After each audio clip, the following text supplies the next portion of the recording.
দুধটা ভালো করে বলক দিয়ে নিয়ে এর মধ্যে রাঁধুনি ফিরনি মিক্সটা ঢেলে দিলেই খুব সহজেই আমরা ফিরনি মিক্সটা রান্না করে নিতে পারি। হ্যাঁ দর্শক, আজকে ফিরনি মিক্স নিয়ে চলে আসলাম, যা খুব সহজ একটি রেসিপি। আসসালামু আলাইকুম, আশা করছি সকলেই অনেক ভালো আছেন।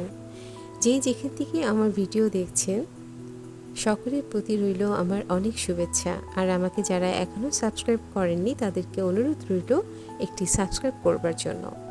এই তো আমি এখানে 2 লিটার আরও লিকুইড দুধ নিয়ে নিয়েছি, ফ্রিজে ছিল সেজন্য এগুলো জমে আছে। আমি প্যানে দিয়ে এগুলো আস্তে আস্তে করে গলিয়ে নিয়ে ভালো করে বলক দিয়ে নেব।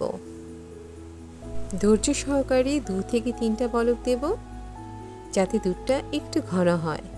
এরপরে দুধের চুলোর আঁচটা কমিয়ে রেখে সাইডে একটা বাটিতে আমি 2 প্যাকেট রাঁধুনি ফিরনি মিক্সটা ঢেলে নিচ্ছি।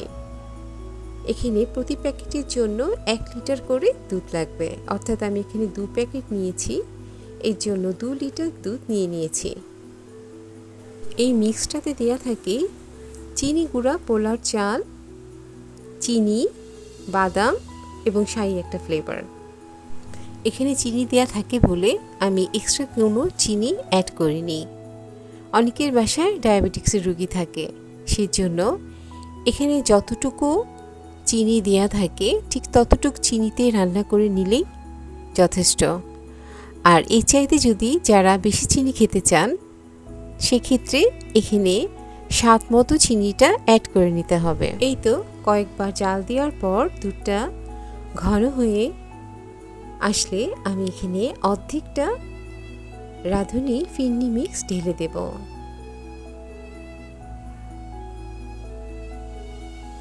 ভালো করে লাড়া দিয়ে নেব যাতে প্যানের মাঝখানটা দলা ধরে না যায়। এরপর বাকি অর্ধেকটা আবারও ঢেলে দিয়ে নিয়ে প্যানের মাঝখানটা লাড়া দিয়ে নেব ভালো করে। বেশ কয়েকবার লাড়াতে যখন দুধটা ঘন হয়ে আসবে এবং চালটা সিদ্ধ হয়ে যাবে, ঠিক এই সময়টাতে যারা এক্সট্রা চিনি অ্যাড করতে চান এই সময়টাতেই করে নিতে হবে।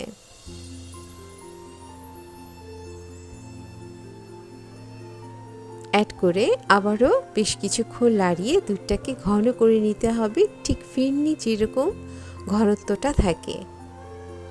আমি চামচ দিয়ে উঠিয়ে কয়েকবার দেখিয়ে দিচ্ছি ঘনত্বটা কীরকম হবে, এবং এটা অবশ্যই খেয়াল রাখতে হবে ফিরনিটা ঠান্ডা হলে কিন্তু এটার ঘনত্বর পরিমাণটা আরও বেড়ে যাবে।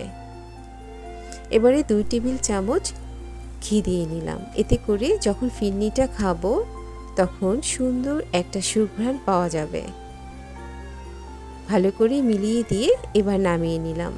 এবারে নামিয়ে পরিবেশনের জন্য বাটিতে ঢেলে নেব।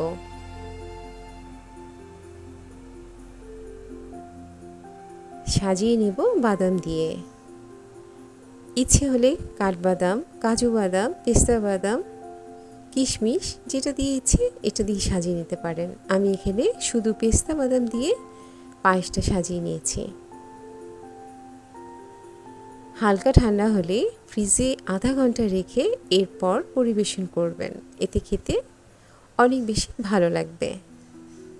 হুট করে বাসায় মেহমান চলে আসলে বা বাচ্চাদের বিকেলের নাস্তায় খুব তাড়াতাড়ি এবং সহজেই এই পায়েসটা তৈরি করে নিতে পারেন। আজ এখানেই, সকলে অনেক ভালো থাকবেন। আল্লাহ হাফেজ।